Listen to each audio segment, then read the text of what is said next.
CM Revanth Reddy Tollywood కు ఒక strong warning అయితే ఇచ్చారు. సో అల్లు అర్జున్ ఏమైనా దేవుడా, ఎందుకు ఆయన పరామర్శించడానికి టాలీవుడ్ ప్రముఖులు పెద్దలు అందరూ వెళ్ళి పరామర్శించారు. సో రేవతి కుటుంబం ఎవరైతే పుష్ప 2 సినిమాకు వెళ్ళి థియేటర్ దగ్గర చనిపోయారో ఆ రేవతి కుటుంబాన్ని పరామర్శించడానికి అంతమంది టాలీవుడ్ ప్రముఖులు ఎందుకు కథలు రాలేదు అనే ఒక పెద్ద మేజర్ పాయింట్ అయితే పట్టుకున్నారు.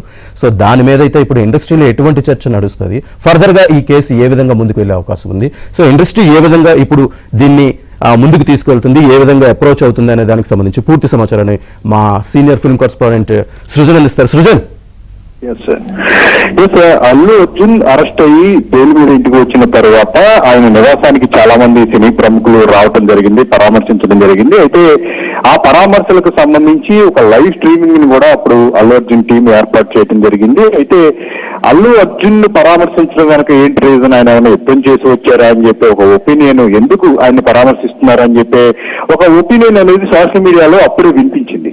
అయితే ఇదే విషయాన్ని ఈ రోజు రేవంత్ రెడ్డి ఆయన ప్రస్తావిస్తూ కూడా అల్లు అర్జున్ ను పరామర్శించిన ప్రముఖులు ఏదైతే సంజయ్ థియేటర్ ఘటనలో గాయపడి చికిత్స పొందుతున్న బాలుని ఎందుకని పరామర్శించలేదు అనే విషయాన్ని ఆయన లేవనెత్తడం జరిగింది. ఏదైతే సోషల్ మీడియాలో డిస్కషన్ జరుగుతూ ఉందో పోలీసుల వైఫల్యం అని చెప్పేసి ఈ ఘటనకు సంబంధించి రావడం జరిగింది. ఆ తర్వాత ఇదే విషయాన్ని ప్రభుత్వం ఇండస్ట్రీని ఏదో టార్గెట్ చేస్తుంది అన్నట్టుగా కూడా కొన్ని ప్రచారాలు కొన్ని రాజకీయ పార్టీలు చేస్తూ ఉన్న క్రమంలో అసలు బాధితుల పక్షాన ఎవరూ కూడా సపోర్ట్ గా నిలవలేని పరిస్థితి ఎందుకు నెలకొంది, ఎందుకు సినీ ప్రముఖులందరూ కూడా ఒక హీరో అలా అరెస్ట్ అయ్యి ఒకరోజు జైల్లో ఉండి వస్తేనే ఈ రకమైన పరామర్శలు, బాధిత కుటుంబం పక్షాన ఎందుకని మీరందరూ కూడా సపోర్ట్ గా నిలవలేని పరిస్థితి ఉంది అని చెప్పేసి విషయాన్ని ఆయన లేవనెత్తారు. అయితే ఏ రోజైతే పరామర్శల పేరుతో ఒక లైవ్ స్ట్రీమింగ్ ఏర్పాటు చేసి ఇండస్ట్రీ ప్రముఖులు చాలా మంది అల్లు అర్జున్ పరామర్శించిన నేపథ్యంలోనే తీవ్రమైన ఒక నెగిటివిటీ అనేది సోషల్ మీడియాలో కనిపిస్తూ వచ్చింది.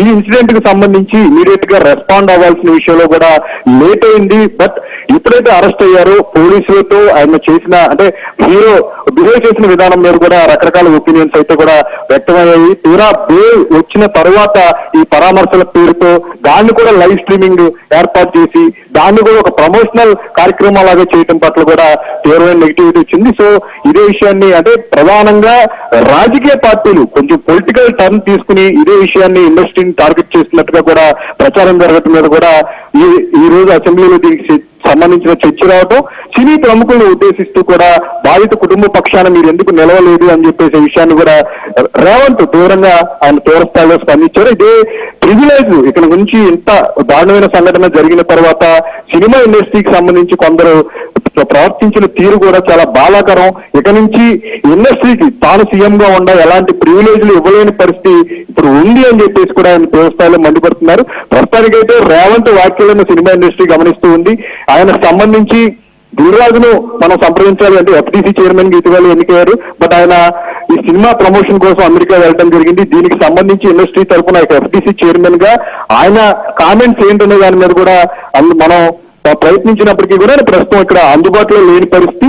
ఇండస్ట్రీ కూడా రేవంత్ వ్యాఖ్యలను గుర్తుంచుకుని దీని మీద అంటే ఎవరికి వారు బయటికి చెప్పకపోయినా లోగుట్టుగా రేవంత్ మాట్లాడిన మాటలో నిజం ఉంది అని చెప్పేసి, ఎందుకంటే ఒక అరెస్ట్ అయ్యే సంఘటన ఇది ఒక దారుణమైన ఘటనలో ఒక మనిషి చనిపోయి ఇంకో మనిషి చికిత్స పొందుతూ ఉన్న క్రమంలో దీన్ని అటువైపుగా ఆలోచించాల్సింది పోయి కేవలం ఒక హీరో మా హీరో కాబట్టి మేము సంఘీభావం తెలుపుతాం అనే కోణంలో కూడా కొంతమంది వ్యవహరించడం పట్ల ప్రజల్లో సోషల్ మీడియాలో ఎక్కువగా నెగిటివిటీ వచ్చింది. అదే విషయాన్ని ఈ రోజు రేవంత్ ప్రస్తావించారు అనే చర్చ కూడా ఇప్పుడు ఎక్కువ శాతం నడుస్తూ ఉంది. సుజన్, ఏదో నార్మల్ సాదాసీదా వ్యక్తి మాట్లాడిన మాటలకి ఒక రాష్ట్ర ముఖ్యమంత్రి అసెంబ్లీ సాక్షిగా అంత ఒక మాస్ వార్నింగ్ లాంటిదైతే సినీ ఇండస్ట్రీకి ఇచ్చినట్టే లెక్క. సో ఈ పరిణామాన్ని ఇండస్ట్రీ ఏ విధంగా రిసీవ్ చేసుకుంటుంది, ఫర్దర్ గా దీని పరిణామాలు ఏ విధంగా ఉండొచ్చు? అంటే ఒకటి, రేవంత్ సీఎం అయిన తర్వాత సినిమా ఇండస్ట్రీ అభివృద్ధికి వెంటనే ఏదైతే గత 10 ఏళ్ల కాలంలో గత ప్రభుత్వాల్లో జరగని అభివృద్ధి కార్యక్రమాలు ఆగిపోయినాయో వాటన్నిటికి సంబంధించి ఒక విజన్ తో తాను ముందుకు వెళ్తానని చెప్పేసి ప్రకటించి ఆయన ఆ దిశగా ప్రణాళికలు వేసుకుంటూ ఉన్న క్రమంలో ఎప్పుడైతే కొన్ని ఇష్యూస్ వచ్చాయో వాటిని హైలైట్ చేస్తూ కూడా రేవంత్ ఏదో సినిమా ఇండస్ట్రీని టార్గెట్ చేశారనే ప్రచారాలు కొన్ని పొలిటికల్ టర్న్ కూడా తీసుకుని చేస్తూ ఉన్నారు. సో ఈ క్రమంలోనే అంటే ఒక బాధితుల పక్షాన ఒక సీఎం స్థాయి నుండి ఎవరైనా సరే ఒక మానవత్వంతో వ్యవహరించాలి. ఒక ఘటన జరిగినప్పుడు ఎవరైతే బాధ పడుతున్న వ్యక్తులకు సంబంధించి కుటుంబానికి సంబంధించి వాళ్ళకి సపోర్ట్ గా నిలవాల్సిన అవసరం ఉంది. బట్ ఇక్కడ ఇండస్ట్రీ విషయంలో మాత్రం ఇండస్ట్రీ అంతా ఒకటే అని చెప్పి ఒక సంఘీభావ కార్యక్రమాన్ని ఒక ఏర్పాటు చేసుకోవటం ఇక్కడ అంతా కూడా ఒక డిఫరెంట్ అప్రోచ్ అనేది ఇక్కడ నడుస్తూ ఉంది. ఇదే విషయాన్ని రేవంత్ కూడా ప్రస్తావిస్తూ వచ్చారు. భవిష్యత్తులో అంటే ఆయన ఒక వార్నింగ్ అయితే ఇవ్వడం జరిగింది. దీన్ని అందరూ కూడా మైండ్ లో పెట్టుకుని అంటే ఏ విషయానికి మనం ఇంపార్టెన్స్ ఇవ్వాలనే విషయాన్ని సినిమా ఇండస్ట్రీ వాళ్ళు కూడా గుర్తిరుగు ఉంచుకోవాల్సిన అవసరం ఉంది. ఒక ఘటన జరిగినప్పుడు దాన్ని మానవత్వమైన కోణంలో ఆలోచించాలి తప్పితే సెలబ్రిటీలు మేము సామాన్యుల కంటే మేము గొప్పవాళ్ళం అని చెప్పి తీరుగా వ్యవహరించకూడదు అనే విషయాన్ని కూడా ఈ సంఘటన జరిగిన తర్వాత ప్రతి ఒక్కరూ గుర్తు చేసుకోవాల్సిన అవసరం ఉందని చెప్పి ఈ రోజు రేవంత్ చెప్పిన మాటలను బట్టి అయితే మనకు అర్థమవుతుంది. అంటే రేవంత్ మాటల పట్ల మళ్ళీ ఏదో ఒక రక పొలిటికల్ దీనికి రంగు అద్ది రకరకాల కామెంట్స్ వినిపిస్తాయి. కానీ ఇండస్ట్రీ మంచి కోరుకునే వాళ్ళు, ఇండస్ట్రీకి మంచి జరగాలనుకునే వాళ్ళు మాత్రం దీనిలోని సత్యాన్ని గ్రహించుకుని ఫర్దర్ గా దీన్ని అంటే రేవంత్ చెప్పిన మాటల యొక్క సారాన్ని సందేశాన్ని అర్థం చేసుకుని వెళ్తే కనుక ఖచ్చితంగా మానవత్వంతో వ్యవహరిస్తే కనుక అది ప్రజల్లో కూడా చులకన భావం ఏర్పడకుండా ఉంటుంది. వాళ్ళ మీద కూడా గౌరవం పెరిగే పరిస్థితి అయితే ఉంటుందని చెప్పి మనం అనుకోవచ్చు. Sujan, thank you.